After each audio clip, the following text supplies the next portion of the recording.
Welcome to the AI-powered inbox, where we share top tips, use cases, and news at the intersection of email and lifecycle marketing, all in our quest to help teach marketers how to learn to use it. On today's show is Riley Stevenson, Senior Lifecycle Marketing Manager at Self Financial. Riley, welcome to the show. Hey, Adam. Thanks. Now, this episode is all about how to leverage Airtable as a lifecycle knowledge base. So I got to ask the basic question to start. What is a lifecycle knowledge base? Oh, I thought you were going to say, what is Airtable? A We'll lifecycle get to knowledge that. base is basically what you kind of wish your ESP would do. So we've struggled. We'd have all these tests running in Braze, which is our ESP, but we couldn't really piece everything together into like a library that had all of our assets, all of our experiment learnings. And so when I say knowledge base, it's basically like our experiment library. I feel like I've always struggled with whatever tool, ESP tool, CRM tool, because the analytics portion seems like it's always Yeah. a little bit of an afterthought. And so Yeah. I feel like I'm always exporting, at least historically, like I'm dropping it into Excel or Sheets and like doing some calculations to figure out what's working and what's not. Totally. Yeah. We were wasting a ton of time making pivot tables. And then we also basically from start to finish, we would start in Confluence with our briefs, and then we would conduct our experiments in Braze, and then we would export to a CSV, look at the pivot table, figure out, use A/B test calculator, whatever, and then somehow make those results pretty, put it back in Confluence.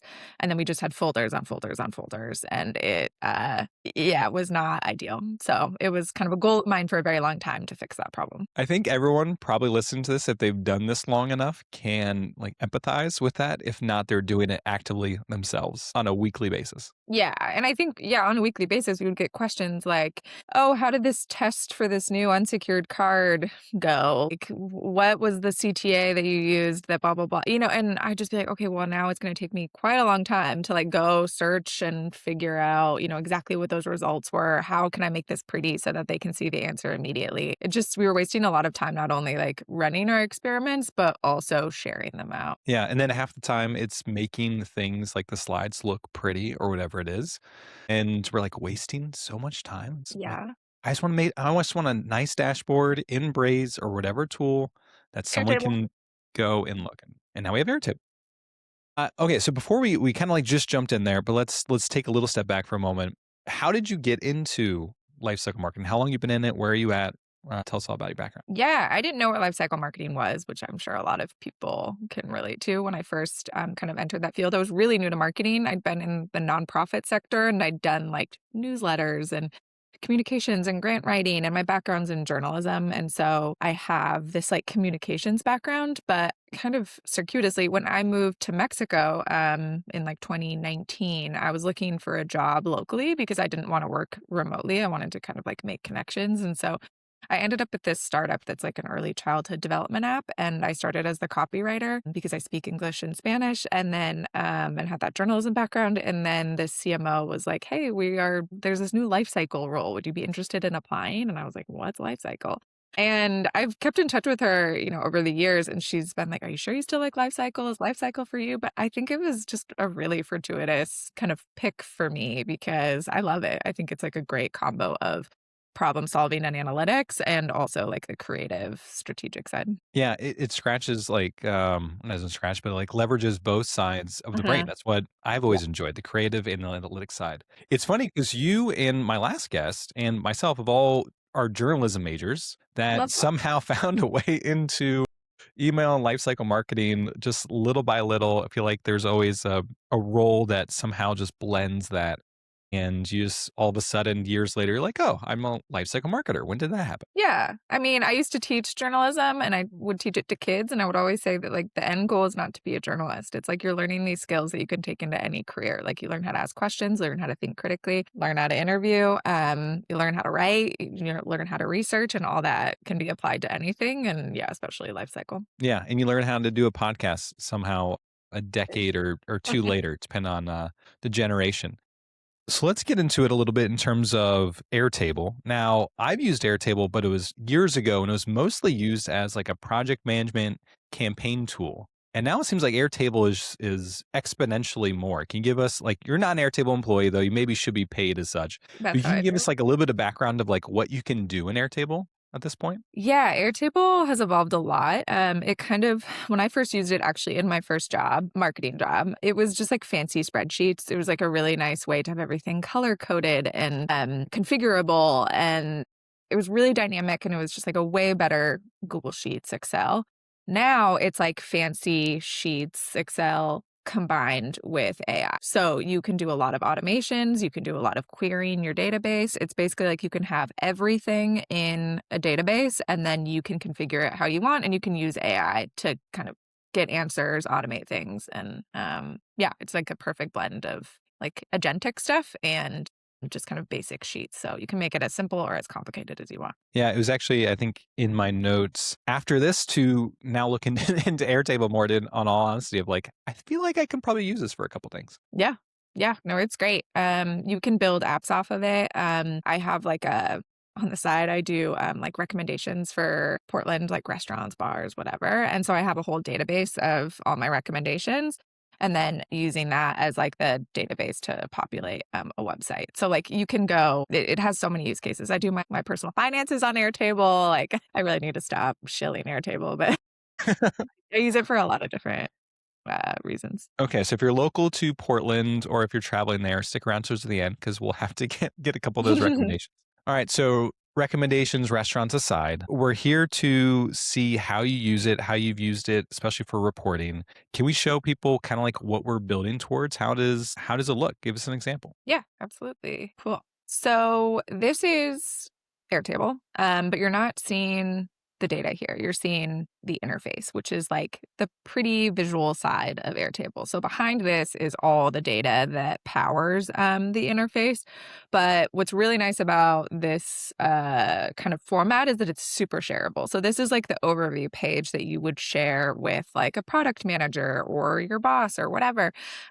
We were finding that, how do I submit a request? Like you can just put a link right here. It's kind of like a useful guide, not only for how to use Airtable, but how to find other lifecycle related things.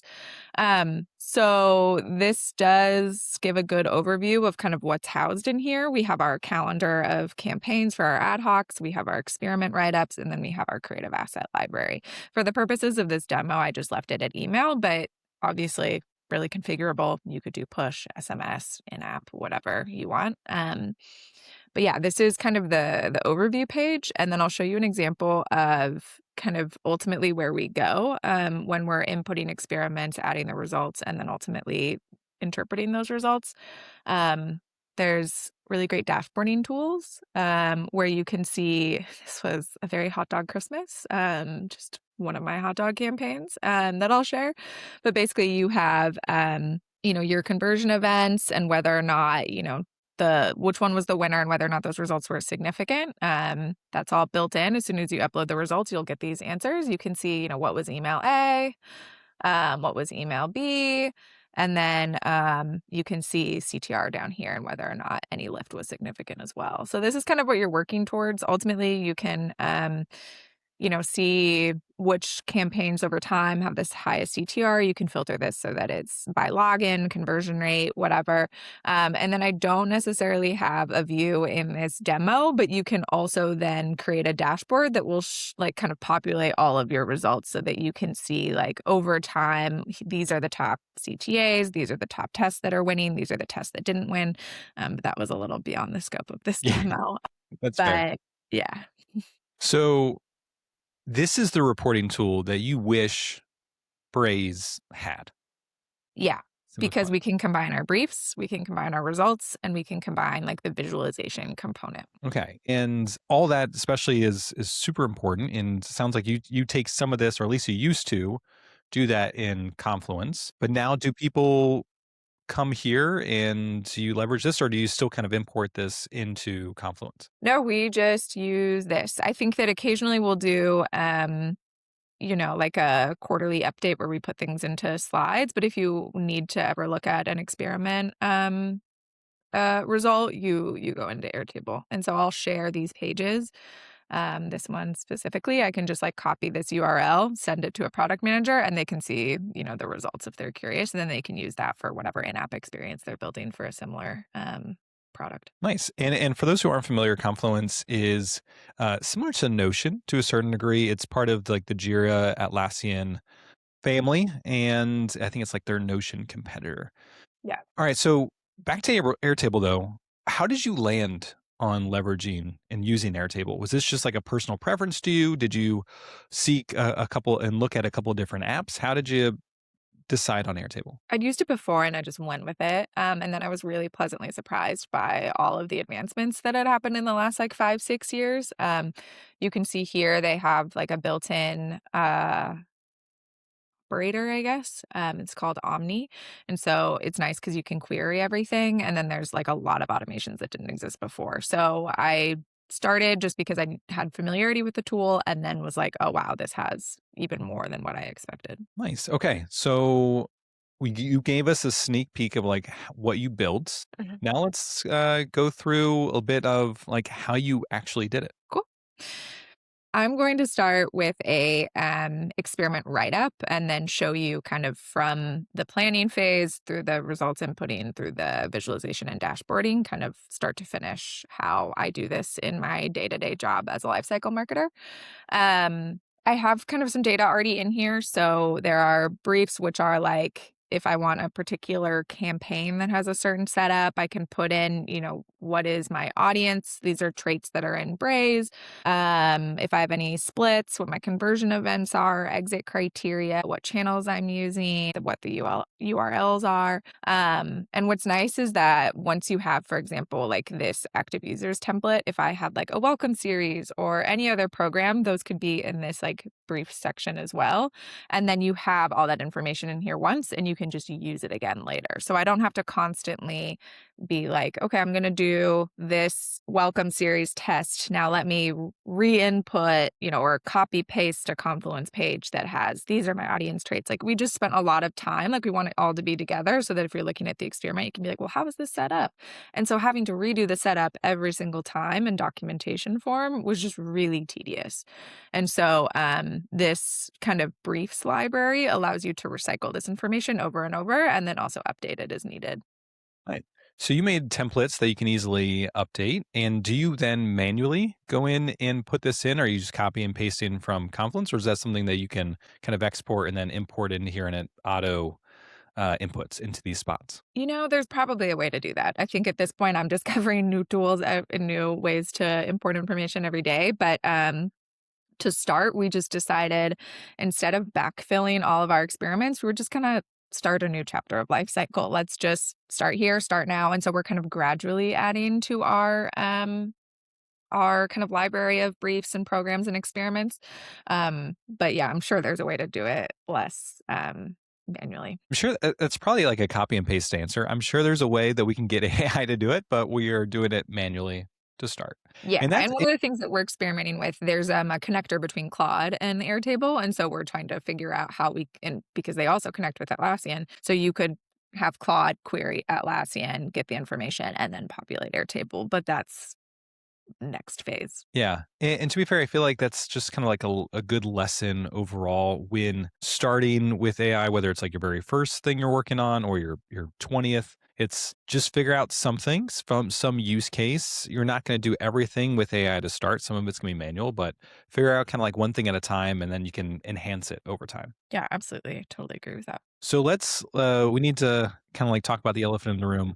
This isn't self-financial information that we're looking at. You No. built an imaginative hot dog stand, right? And some data around the hot dog stand that apparently does email marketing really well. Yeah, and the reason for that is, 1, I don't wanna share, company information, but 2, I'm also happy to share this, Airtable, base, and, you can copy this base and use it for yourself. It doesn't contain any information that I'm not comfortable sharing, but it does have all these formulas and automations that are already set up, so you could kind of piggyback off of my, work here. And to be honest, it's probably a lot more fun to talk about hot dogs than it is sometimes like financial conversations. We love talking about secured credit cards. It's not financial. But yeah, for the purposes of this demo, hot dogs are fun. Obviously, I like food, hot dogs. Yeah, it all works out. Good deal. Okay, so we have the templates. Mhm. Where do you go from here? Yeah. So when I'm kind of I have either my program or like the brief ready for whatever program I'm building. I then go to my experiment write-up. So I know what I'm using. I'm using either an existing evergreen program or a new ad hoc.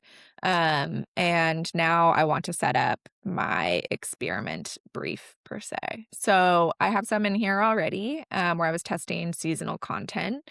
I'm just going to go ahead and build one though. So I'm going to do this is not going to be best practice here, but we're going to do like hot dog, like FOMO, because I want to test urgency. And then today's date, 4/20. And I'm going to say that it like is tentatively going to launch at the end of the week. So Airtable has a bunch of forms you can use. That's just a way to kick it off. But here, all of this is configurable. So I can say testing urgency in hot dog comms. I'm sending this to my active users. So in this case, I guess people who are already customers. This is going to be an ad hoc. I can add it to my campaign calendar. So you could just do it directly from here. And again, what you're looking at is like all forms that I've set up and will create, like this is actively adding to the database. So this is the hot dog FOMO campaign. It's in progress. My tentative date was Friday. Great. So now it's in the campaign calendar, as you can see here. Nice. Hot dog FOMO. There we go. So back to the experiment write-up. I am going to do email only.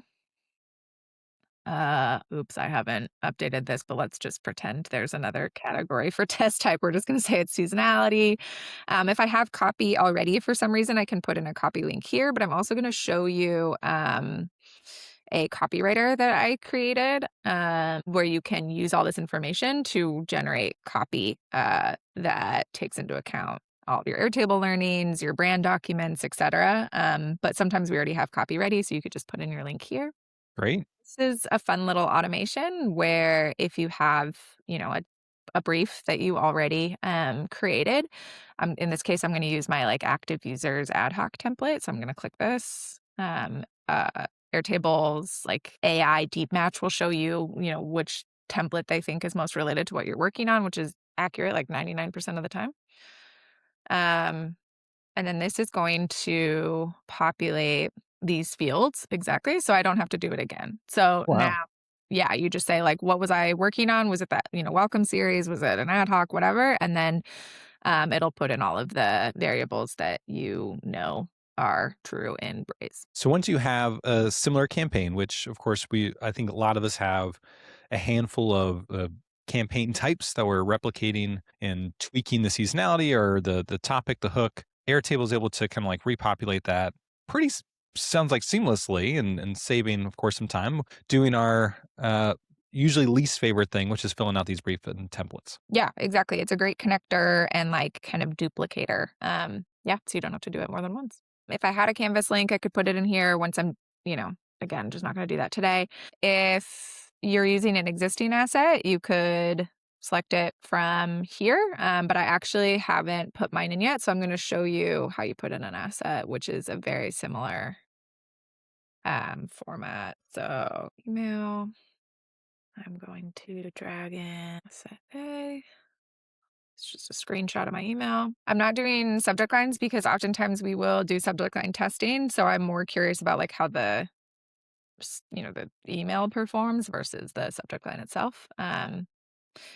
Then let's see, my asset B would be hot dog, FOMO, B, asset type email. Screenshot is this. I was going to say, I don't co-sign these designs, but Claude put them together for me for the purposes of this demo, but just heads up that I didn't actually design these and I'm not proud of them.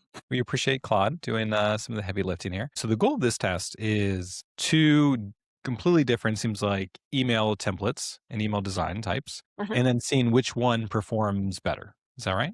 Okay. That's a good And is idea. that going to be based off of just like conversion and how many people purchase? Is that going to be through click-through rate? What's kind of like the conversion metrics? Are we going to begin with? Yeah, so we don't actually have necessarily like a primary KPI. We look at a lot of different variables when we're calling a test.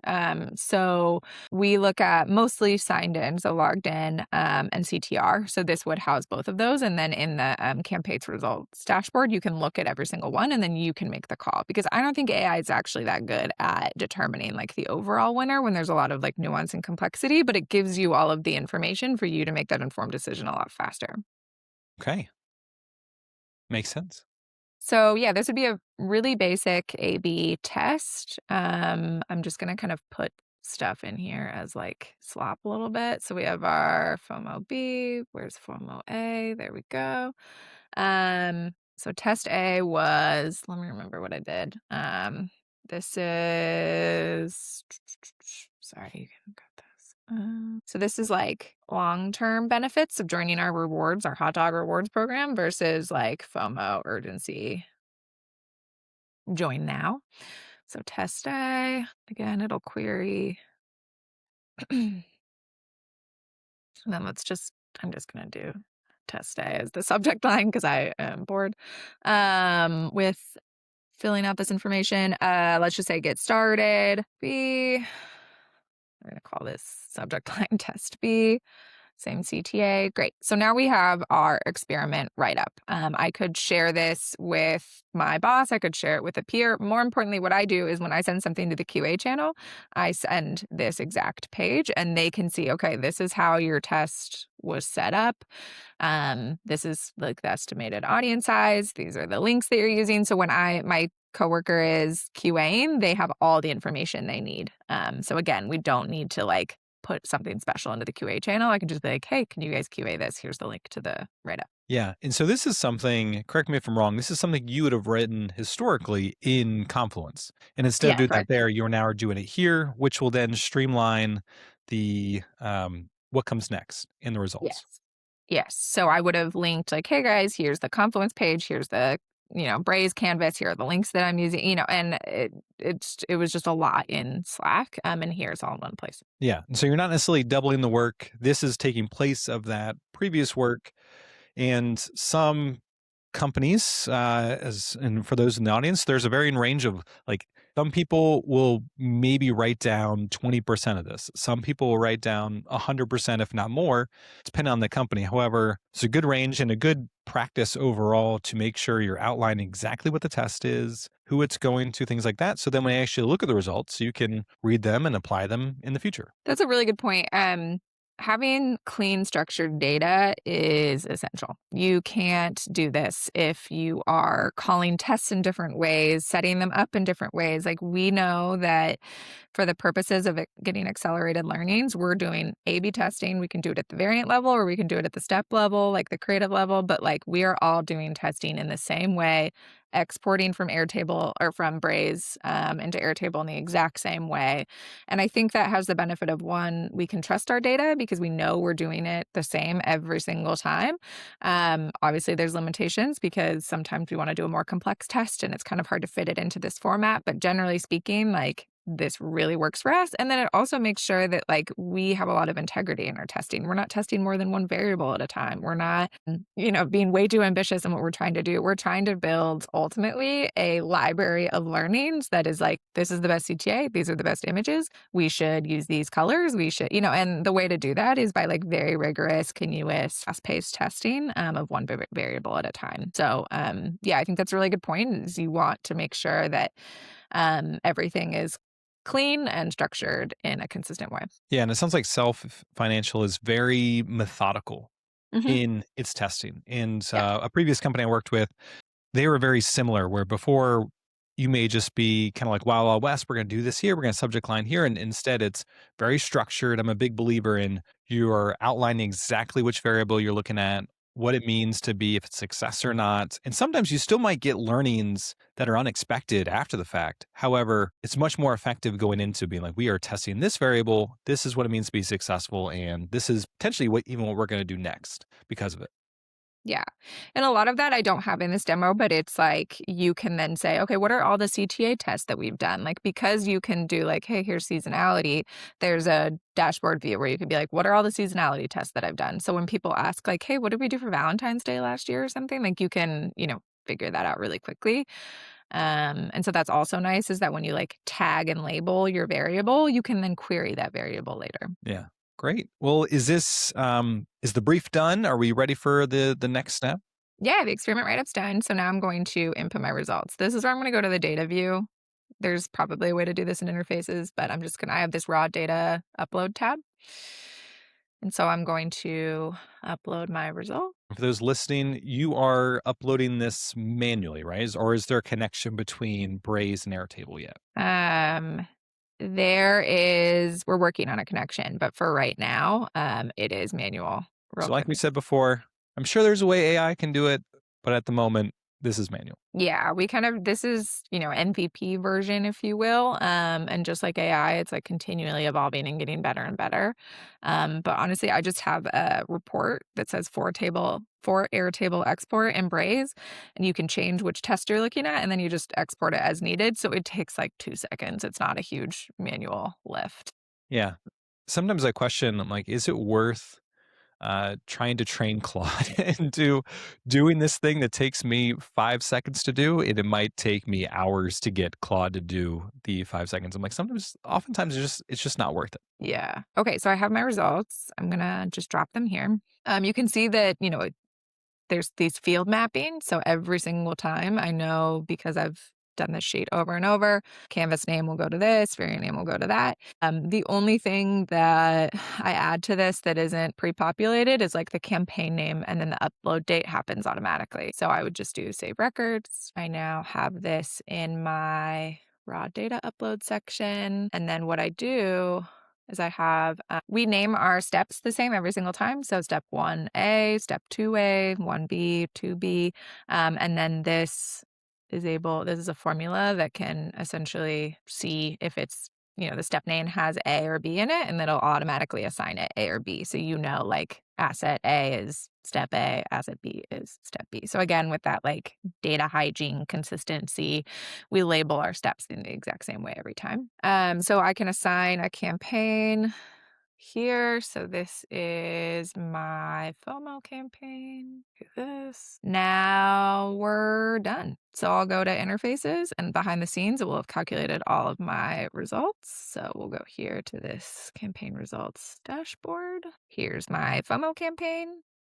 And it'll show me my results. So it looks like this was a winner this is the long-term campaign. This was the FOMO one. So it looks like long-term, kind of like, hey, join our rewards program and eventually you will unlock some kind of hot dog benefit. I don't know.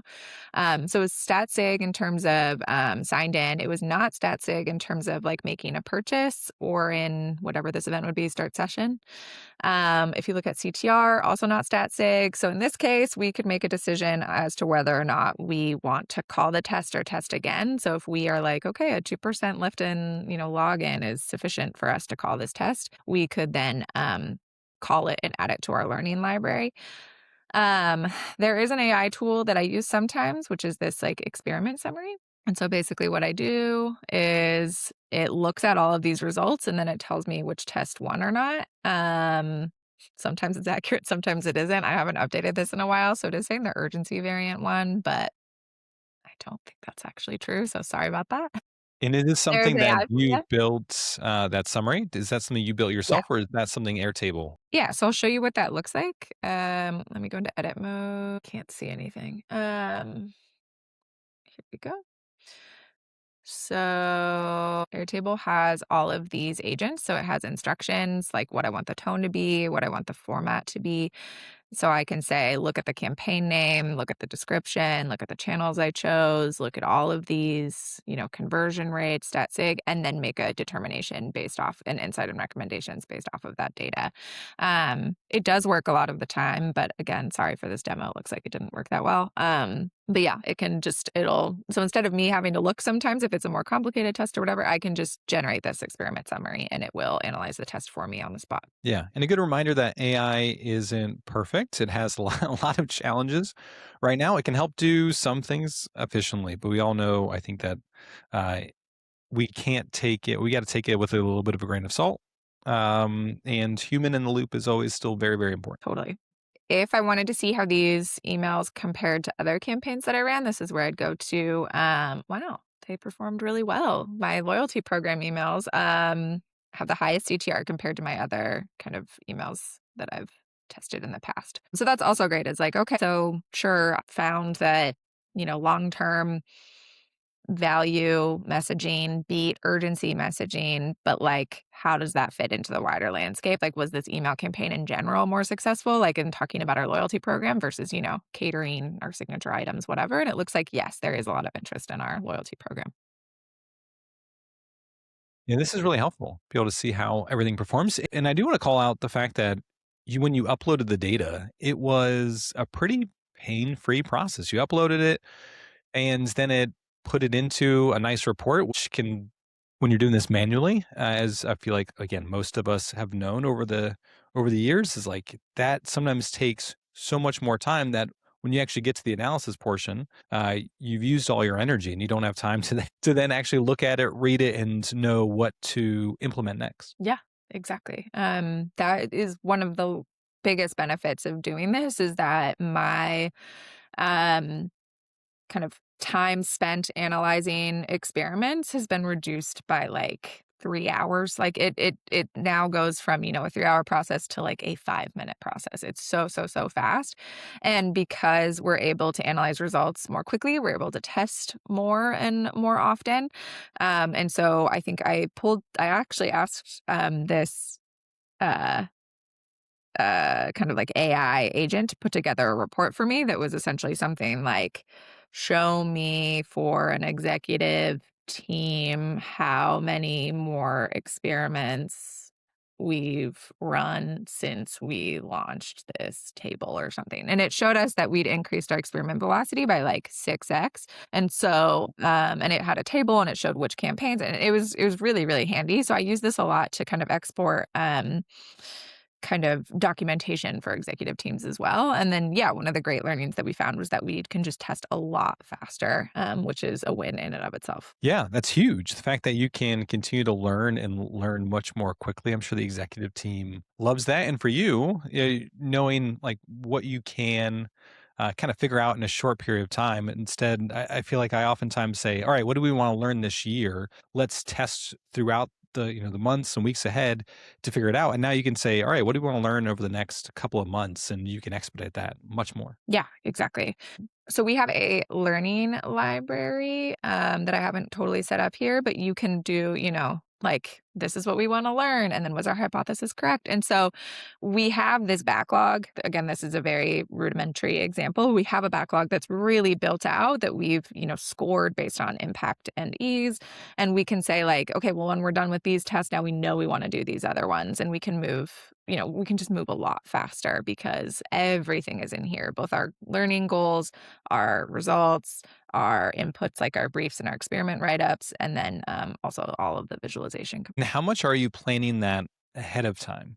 When you're running an experiment, do you have the next two or next couple experiments ready to go and you just input the results and that kind of figure that determines which ones you're doing? Or is this something you were just building kind of one at a time? That's a great question. We now meet on a weekly basis to go through our backlog of experiments to share results from the previous week if we had something to share, and then to plan for the next one. So we have committed to every single week. We have ideally something to show and then something to continue to work on for the following week. And we hold ourselves accountable to every single week. This is what we do, which is very different than in the past where we just kind of randomly do experiments. And I think like having that regular check-in and having this kind of process flow where we have like a Kanban board version of this set up by status and assignee, we can just be like, okay, Riley is working on these experiments this week. Like, how did her ones go last week? What's she going to do next week? And so my whole team has a lot of visibility into what we're doing. And then yeah, we can on a weekly basis look at results and plan for the following week. And you mentioned your team. This is something, people are working on various size companies, whether they're the sole marketer or one piece in a giant team. What does self financial look like and how do you fit into that? Yeah, so we have a lifecycle team that's comprised of 4 people. We have our director, and then we have lifecycle marketers. I'm a senior manager on the team, and so when I decided to build this out, a lot of it was trying to make sure that this was like very usable. I think there's a lot of like AI mandates now, like we just use AI, do this thing, but I don't think that people really want to use it unless they see the value. And so I made sure that I had a really strong working kind of example of this, and it was very easy to use. It wasn't perfect. We've gone through a lot of iterations together as a team to get this right. But it was usable enough that you could get that aha moment the first time, my coworkers used it. And so now everybody uses this on a weekly basis and feels really confident using it because AI and I just personified AI.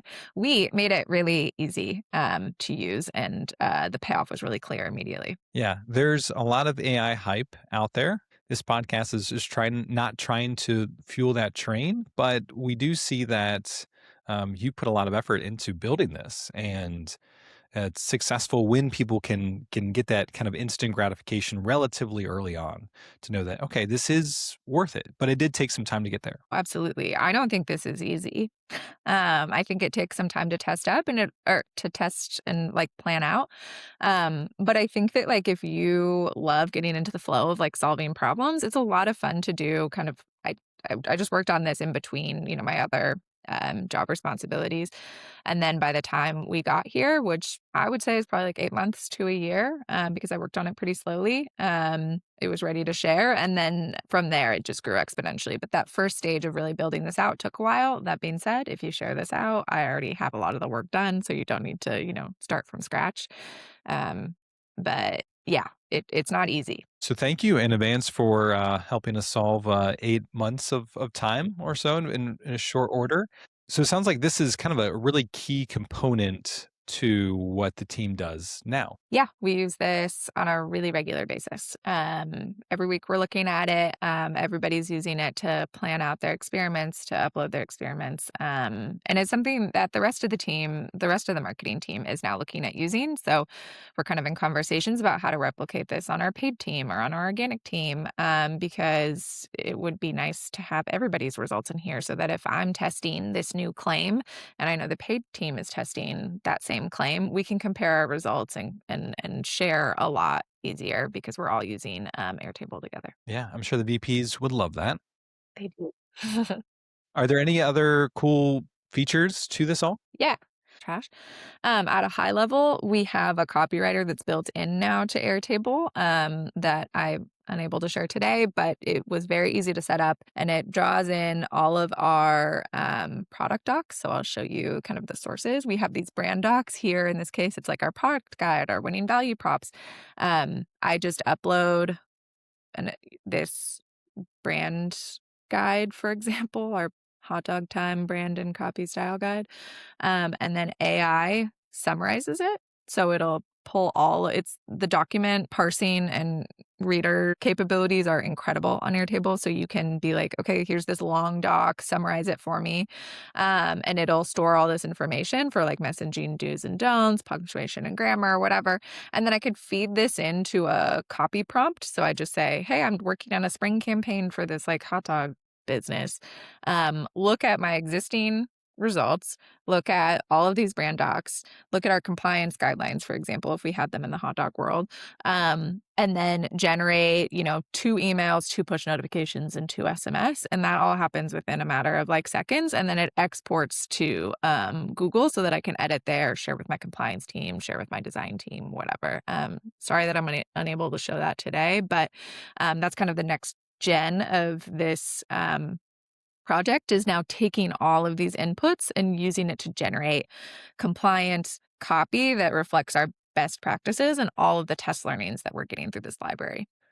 So that's a great place to like get started with the campaign. But I'm sure like the copywriters that may be listening or watching to this are getting a little nervous because I feel like their job is first on the potential AI chopping block. When do you Or how do you incorporate still copywriters? Is this come just after the fact once you have kind of a starting point, or how does that work? Yeah, we only have one copywriter, so really, prioritizing their time for high priority projects is really critical. And so we use a copywriter, like this AI copywriter, um, for kind of quicker projects. We can always send a draft. It creates that Google Doc automatically, because there's a great connector between Airtable and Google Drive. And then they can provide input. It's like a great start for them, right? And then they can fine tune it.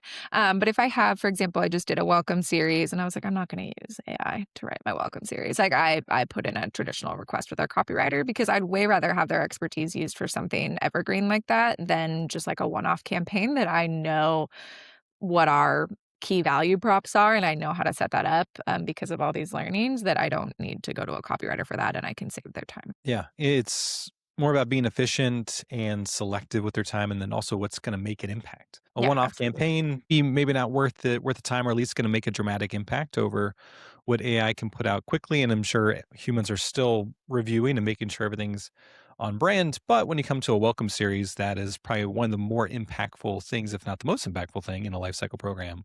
Mhm. Humans are much more involved. Yeah, absolutely. Anything else to share?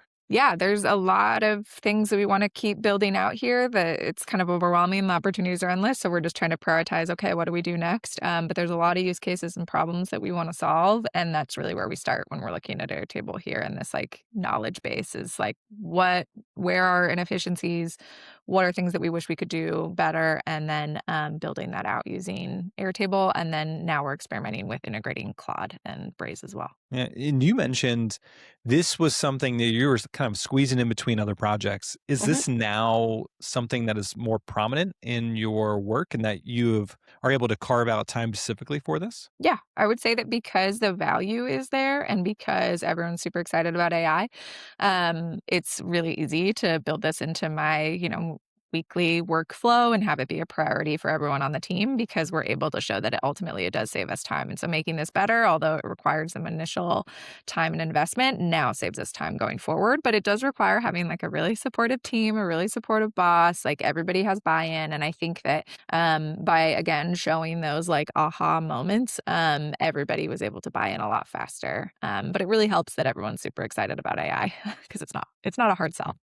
Yeah, it's great. Well, Riley, let's move to the last segment of it. Unless you have anything else, let's move to our lightning round questions. Great, let's do it. So you mentioned everyone's excited about AI, but you have been on the record at some point. I've seen you say you're a bit of an AI skeptic, which, to be fair, I am a little bit as well. Are you becoming a believer in adopter, or are you still kind of on the fence? I think I'm on the fence. Are we in an AI bubble? How much better can it actually get? Those are the kind of questions that I'm thinking about now. I see its kind of day to day value. I mean, I use it all the time. So I can't be a skeptic if I use it all the time. But how will it replace jobs? Like how much better can it actually get? Is kind of where my mind's at right now. And I am very skeptical that it will replace a lot of people in our industry specifically because there's still a lot of slop. And I think it's really great at operations and it's really bad at strategy and finesse and like really creative on brand writing. Yeah. It's something that people are using obviously a lot more in the professional side of things, but you've said earlier that you're actually using this quite a bit in the personal realm. Is that right? Like Airtable. Um, any unique ways you're using it for personal, whether it's Airtable or just like AI in general for other use cases for professional or personal use? Yeah, so I don't wanna pay for a budgeting app, so I used Airtable, and I basically just upload my statements. If I paid for AI, which I probably should at this point, but if I wanted to pay for more AI credits, I could have it automatically read my credit card statements and pull out category, amount, things like that, and then it would be even faster. But right now, I just do it once a month. It's manual. But once all that data is in there, I have a bunch of dashboards that show me things that I care about, like how often am I dining out, and what the percent difference is between like what I spent on key categories like shopping, travel, et cetera, month over month, and I can see like how much I saved and basically just a basic basic budgeting app, but I can do it myself. I have a lot more control over the visualization. I'm not kind of wedded to whatever random app that I'm paying $100 a year for would do for me, because I think it's really, really easy to build yourself. Airtable also has like that operator that I showed you. You can say, hey, build me a dashboard that shows me my expenses month over month, and it will just build it for you. Like, it doesn't just tell you how to do things. You can give it permission to actually build dashboards and formulas and things like that for you, which is great. Like the stat sig calculator, I didn't do that myself. I just had Airtable build the formula. And so I use that for budgeting as well, where I say like, hey, this is what I want to see, and it'll just build the dashboard for me. I need to use Airtable more. I was using, trying to do something similar last year with my budgeting. So we used to use Mint. That went Mhm. away. We are trying to find a replacement, and I'm like almost scared to admit we started using Monarch like a month ago Mhm. because I feel like I didn't want to keep building it. So we are using the $100 a year budget app. It's good so far, but if you can build your own on Airtable for free, then even better. Yeah, I feel like as someone who works in the financial kind of wellness space, I should not be, saying don't use a budgeting app. I think budgeting apps are amazing. I'm just really frugal and was like, if I don't have to pay for it, then I'm going to figure this out myself. Yeah, So, of course. yeah. All right. So next question, we just got I think like one or two more. You mentioned this earlier, but if we're going to Portland, Mhm. what are some of the top spots we should be going to? What's in the Airtable recommendations? Yeah, so I have a lot of recommendations, but I would say that lately I've been really into, there's a restaurant called No Saint, which is like, we're a big pizza city.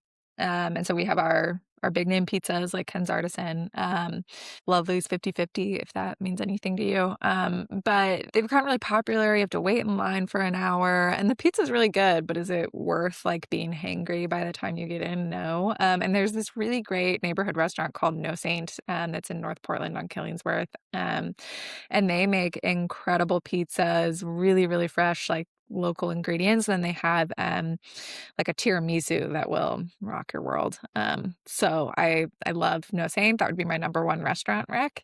And then my number one kind of outdoor rec to get a sense of what Portland's like is to go to Mount Tabor, which is a dormant volcano, but really it's just like a big hill that you can walk up, and there's a bunch of reservoirs, and it's like almost like our, Central Park of Portland, although we have a lot of parks and 40 square miles of open forest that you can hike through. Like, it's great for outdoorsy stuff too. So I'd say go to Mount Tabor and go to No Saint. Those are my top 2. All right. I wish I had this a couple years ago when we visited Portland, and I would have done this. I love pizza. If anyone's listened to this before, I feel like I talk about pizza on like every other episode.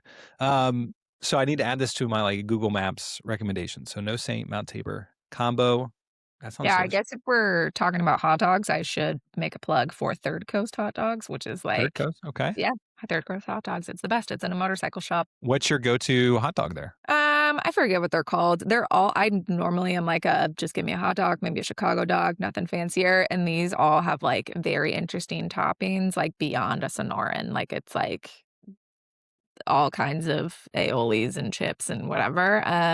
So I can't remember off the top of my head what my favorite one is. But you just have to trust me. It's good. Deal. I will. I'm sometimes simple. I'm like just a ketchup on a dog kind of guy. I know it's like sacrilegious for mustard people, but I hate mustards. But I'm also up for some unique stuff. I feel like every region has like their own hot dog. Yeah, it's kind of a hard sell to get people to eat a hot dog. It's not good for your lifespan. But I feel like if you want to see what makes Portland weird, going to a kind of funky hot dog shop and a motorcycle shop is the way to do it. Okay, I'm here for that. Any current binges? TV show, podcast, book? What are you watching, listening to, reading these days? Absolutely. I'll start with podcast because we're on a podcast, and I'd say my top 2 right now are search engine. If you do listen to search engine. No, I don't know this one. Oh, it's so good. It's PJ Voigt. They basically ask questions like, is it okay to wash your hands in a airplane bathroom? The answer is no. That is not clean water. Pilots don't do it. So it asks questions like that. There's a lot of AI ones, like, is AI good, bad? They have a lot of fun questions and then interesting kind of answers. It's very like NPR-y.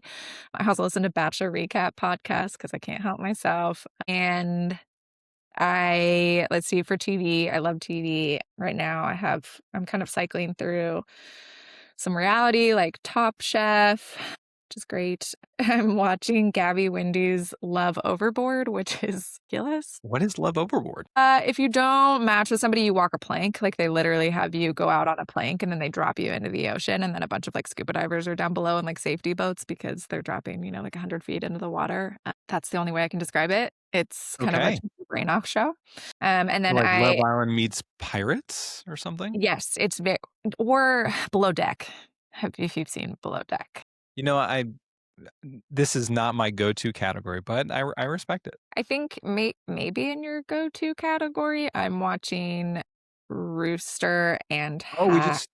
we just started Rooster, and Yeah. we got into Hacks a little bit, then we kinda, like, forgot about it, so we need to bring it back. Yes, it's their final season. It's incredible. Rooster's been fun. I mean, I love Steve Carell. That's why I'm watching it. But I feel like I've been recommending it to people who are like, "Oh, do you like Ted Lasso? You would like Rooster." Like it feels very similar. Yeah, Ted Lasso, Shrinking seems like I that's why I feel like I've seen a lot since Shrinking just ended their 3rd season. It's like, "Oh, Mhm. you need that fix. Watch Rooster." Absolutely. I co-sign that, Rick. Okay, so I think this is, like, fairly appropriate because of Rooster, but, final question of the day, and I think you, do this well, but, like, you love dad jokes from my understanding. Is this correct? I do. Yeah, I Can you work give with a us one to go off on go out on? yeah. Why I hope I didn't tell this before. Why doesn't the mama kangaroo like the rain? No idea. Because the kids have to play inside. It's like, "Oh, the little pouch." That's hilarious. Yeah, that's one of them. Riley, thank you for that was probably the more entertaining of the lightning round questions. I appreciate it. Thanks so much for joining the podcast. If you're watching this on YouTube, give it hopefully a thumbs up if you liked it. If you're listening to this on audio, give it 5 stars, and then also give Riley a shout out. Riley, where can we follow you? I'm on LinkedIn. And then you can find me at pdxrex.substack.com. But on LinkedIn, Riley Stevenson. I work for Self Financial. Would love to connect if anyone has any questions. Well, Riley, thank you for joining. This has been great, and thanks again for coming on. Yeah, thanks, Adam. It was fun. We'll see you next time. Thanks everyone for listening and watching.